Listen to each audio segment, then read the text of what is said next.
మీరు ఎలాంటి బిజినెస్ చేస్తున్నా ఏఐ టూల్స్ ద్వారా మీ బిజినెస్ ని డబుల్ చేసుకోవచ్చు. జస్ట్ 49 రూపీస్కే ఏఐ టూల్. రిజర్వేషన్స్ లేదా కోటాస్ కోసం మత మార్పిడి కరెక్టా తప్ప? దీనికి సంబంధించి సుప్రీంకోర్టు నిన్న ల్యాండ్ మార్క్ జడ్జిమెంట్ ఇచ్చింది. Selvarani versus special secretary and district magistrate and others అనే కేసులో సుప్రీంకోర్టు నిన్న ఒక విశిష్టమైన జడ్జిమెంట్ ఇచ్చింది. కేవలం రిజర్వేషన్ బెనిఫిట్ అందుకోవడానికి, కోటాస్ అందుకోవడానికి, అంటే ఎస్సీ సర్టిఫికెట్ తెచ్చుకోవడానికి నేను మత మార్పిడి చేసుకున్నాను అని చెప్తే, అని నిజంగా నీకు ఆ మతం మీద బిలీఫ్ లేకుండా, మతాన్ని నమ్మకుండా, మతాన్ని ప్రాక్టీస్ చేయకుండా సర్టిఫికెట్ కోసం ఒక మతంలోంచి ఇంకో మతంలోకి మారితే తప్పు. ఇది అల్టీరియర్ మోటివ్తో చేస్తే మాత్రం మేము ఒప్పుకోము, నీకు రిజర్వేషన్ వర్తించదని చెప్పి సుప్రీంకోర్టు నిన్న తీర్పిచ్చిందనమాట. అసలు ఈ స్టోరీ ఏంటో చూద్దాం. ఇది పాండిచేరికి సంబంధించిన కేసు. ఈ కేసులో ఒక అమ్మాయి యూడీసీ అప్పర్ డివిజన్ క్లర్క్ పోస్ట్కి అప్లై చేసుకుంటుంది. ఆ అమ్మాయి ఒక హిందూ తండ్రి, క్రిస్టియన్ తల్లికి పుట్టింది. అయితే ఆ అమ్మాయి చిన్నప్పటి నుంచి కూడా క్రిస్టియన్ ఆచారాలు ఫాలో అయింది. తల్లి బాప్టిజం కూడా ఇప్పించింది అమ్మాయికి. అయితే పెద్ద అయిన తర్వాత అమ్మాయి అంటే చిన్నప్పటి నుంచి కూడా క్రిస్టియన్ ప్రాక్టీసెస్లు అన్ని ఆ అమ్మాయికి అలవాటు అనమాట. పెద్ద అయిన తర్వాత జాబ్ తెచ్చుకునే ముందు ఆ అమ్మాయి ఎస్సీ సర్టిఫికేట్ అప్లై చేసింది.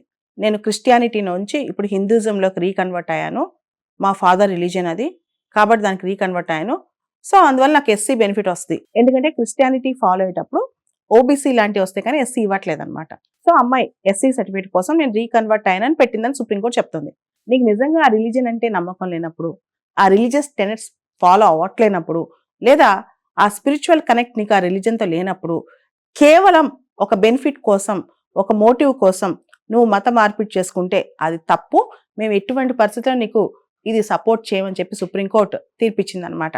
అదేవిధంగా నువ్వు రిలీజియన్ మారావు అంటానికి మా దగ్గర ఎలాంటి ప్రూఫ్ ఇచ్చావు? నువ్వు ఆర్య సమాజ్కి వెళ్ళి మారావా? ఏదైనా లీగల్ డాక్యుమెంటేషన్ ఉందా? ఏదైనా డిక్లరేషన్ ఉందా? లేదా ప్రాపర్ ప్రూఫ్ ఏదైనా ప్రొడ్యూస్ చేయగలిగావా? ఆ రిలీజియన్ నువ్వు నమ్ముతున్నాను, ప్రాక్టీస్ చేస్తున్నాను అని చెప్పి నువ్వు ఎందుకు మారావు? నిజంగా మంచి మోటివ్తో బిలీఫ్ మారిందా, లేదా అల్టీరియర్ మోటివ్ ఒక రిజర్వేషన్ బెనిఫిట్ పొందడానికి నువ్వు మతం మార్పిడి చేసుకున్నావు అని చెప్పి సుప్రీంకోర్టు చెప్తూ, ఇది ఇలా చేస్తే గనక, అంటే కేవలం రిజర్వేషన్ పొందడానికి మతం మార్చుకుంటే it is a fraud on the constitution, రాజ్యాంగాన్ని దుర్వినియోగం చేయటమే అదొక పెద్ద ఫ్రాడ్ అని చెప్పి కూడా సుప్రీంకోర్టు తీర్పియడం జరిగింది నిన్న. ఈ కేసులో సుప్రీంకోర్టు మరో వ్యాఖ్య కూడా చేసింది.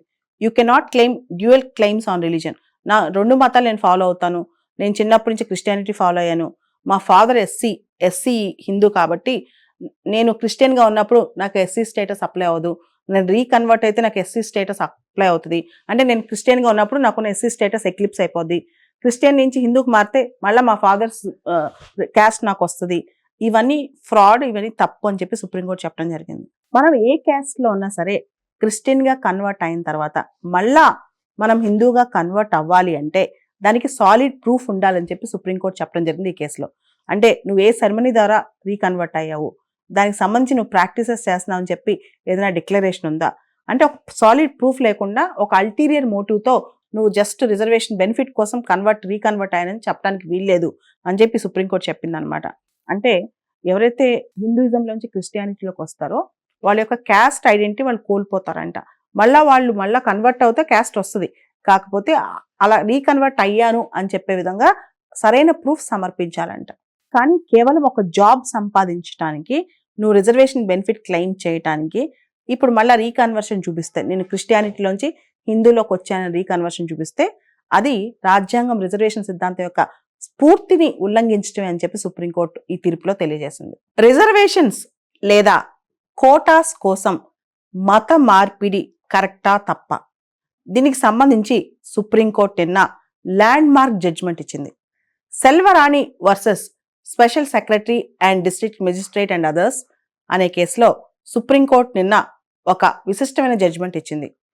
కేవలం రిజర్వేషన్ బెనిఫిట్ అందుకోవడానికి, కోటాస్ అందుకోవడానికి, అంటే ఎస్సీ సర్టిఫికేట్ తెచ్చుకోవడానికి నేను మత మార్పిడి చేసుకున్నాను అని చెప్తే, అని నిజంగా నీకు ఆ మతం మీద బిలీఫ్ లేకుండా, మతాన్ని నమ్మకుండా, మతాన్ని ప్రాక్టీస్ చేయకుండా సర్టిఫికేట్ కోసం ఒక మతంలోంచి ఇంకో మతంలోకి మారితే తప్పు. ఇది అల్టీరియర్ మోటివ్తో చేస్తే మాత్రం మేము ఒప్పుకోము, నీకు రిజర్వేషన్ వర్తించదని చెప్పి సుప్రీంకోర్టు నిన్న తీర్పిచ్చింది అనమాట. అసలు ఈ స్టోరీ ఏంటో చూద్దాం. ఇది పాండిచేరికి సంబంధించిన కేసు. ఈ కేసులో ఒక అమ్మాయి యూడీసీ అప్పర్ డివిజన్ క్లర్క్ పోస్ట్కి అప్లై చేసుకుంటుంది. ఆ అమ్మాయి ఒక హిందూ తండ్రి, క్రిస్టియన్ తల్లికి పుట్టింది. అయితే ఆ అమ్మాయి చిన్నప్పటి నుంచి కూడా క్రిస్టియన్ ఆచారాలే ఫాలో అయింది. తల్లి బాప్టిజం కూడా ఇప్పించింది ఆ అమ్మాయికి. అయితే పెద్ద అయిన తర్వాత అమ్మాయి అంటే చిన్నప్పటి నుంచి కూడా క్రిస్టియన్ ప్రాక్టీసెస్లు అన్ని ఆ అమ్మాయికి అలవాటు అనమాట. పెద్ద అయిన తర్వాత జాబ్ తెచ్చుకునే ముందు ఆ అమ్మాయి ఎస్సీ సర్టిఫికేట్ అప్లై చేసింది. నేను క్రిస్టియానిటీ నుంచి ఇప్పుడు హిందూజంలోకి రీకన్వర్ట్ అయ్యాను. మా ఫాదర్ రిలీజియన్ అది, కాబట్టి దానికి రీకన్వర్ట్ అయ్యాను. సో అందువల్ల నాకు ఎస్సీ బెనిఫిట్ వస్తుంది. ఎందుకంటే క్రిస్టియానిటీ ఫాలో అయ్యేటప్పుడు ఓబీసీ లాంటివి వస్తాయి కానీ ఎస్సీ ఇవ్వట్లేదు అనమాట. సో అమ్మాయి ఎస్సీ సర్టిఫికేట్ కోసం నేను రీకన్వర్ట్ అయ్యానని పెట్టిందని సుప్రీంకోర్టు చెప్తుంది. నీకు నిజంగా ఆ రిలీజియన్ అంటే నమ్మకం లేనప్పుడు, ఆ రిలీజియస్ టెనెట్స్ ఫాలో అవ్వట్లేనప్పుడు, లేదా ఆ స్పిరిచువల్ కనెక్ట్ నీకు ఆ రిలీజన్తో లేనప్పుడు, కేవలం ఒక బెనిఫిట్ కోసం, ఒక మోటివ్ కోసం నువ్వు మత మార్పిడి చేసుకుంటే అది తప్పు.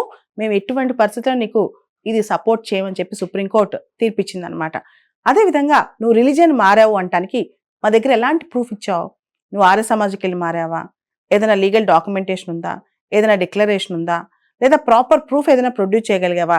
ఆ రిలీజియన్ నువ్వు నమ్ముతున్నాను, ప్రాక్టీస్ చేస్తున్నాను అని చెప్పి నువ్వు ఎందుకు మారావు? నిజంగా మంచి మోటివ్తో బిలీఫ్ మారిందా, లేదా అల్టీరియర్ మోటివ్ ఒక రిజర్వేషన్ బెనిఫిట్ పొందడానికి నువ్వు మతం మార్పిడి చేసుకున్నావు అని చెప్పి సుప్రీంకోర్టు చెప్తూ, ఇది ఇలా చేస్తే గనక అంటే కేవలం రిజర్వేషన్ పొందడానికి మతం మార్చుకుంటే it is a fraud on the constitution, రాజ్యాంగాన్ని దుర్వినియోగం చేయటమే అదొక పెద్ద ఫ్రాడ్ అని చెప్పి కూడా సుప్రీంకోర్టు తీర్పియడం జరిగింది నిన్న.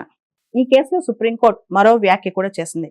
You cannot claim dual claims on religion. నా 2 మతాలు నేను ఫాలో అవుతాను, నేను చిన్నప్పటి నుంచి క్రిస్టియానిటీ ఫాలో అయ్యాను, మా ఫాదర్ ఎస్సీ హిందూ కాబట్టి నేను క్రిస్టియన్గా ఉన్నప్పుడు నాకు ఎస్సీ స్టేటస్ అప్లై అవ్వదు, నేను రీకన్వర్ట్ అయితే నాకు ఎస్సీ స్టేటస్ అప్లై అవుతుంది, అంటే నేను క్రిస్టియన్గా ఉన్నప్పుడు నాకు ఎస్సీ స్టేటస్ ఎక్లిప్స్ అయిపోద్ది, క్రిస్టియన్ నుంచి హిందూకి మారితే మళ్ళీ మా ఫాదర్స్ క్యాస్ట్ నాకు వస్తుంది.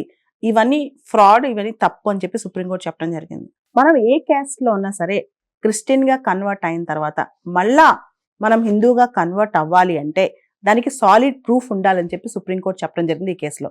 అంటే నువ్వు ఏ సెరమనీ ద్వారా రీకన్వర్ట్ అయ్యావు, దానికి సంబంధించి నువ్వు ప్రాక్టీసెస్ చేస్తున్నావు అని చెప్పి ఏదైనా డిక్లరేషన్ ఉందా, అంటే ఒక సాలిడ్ ప్రూఫ్ లేకుండా ఒక అల్టీరియర్ మోటివ్తో నువ్వు జస్ట్ రిజర్వేషన్ బెనిఫిట్ కోసం రీకన్వర్ట్ అయ్యానని చెప్పడానికి వీల్లేదు అని చెప్పి సుప్రీంకోర్టు చెప్పింది అనమాట.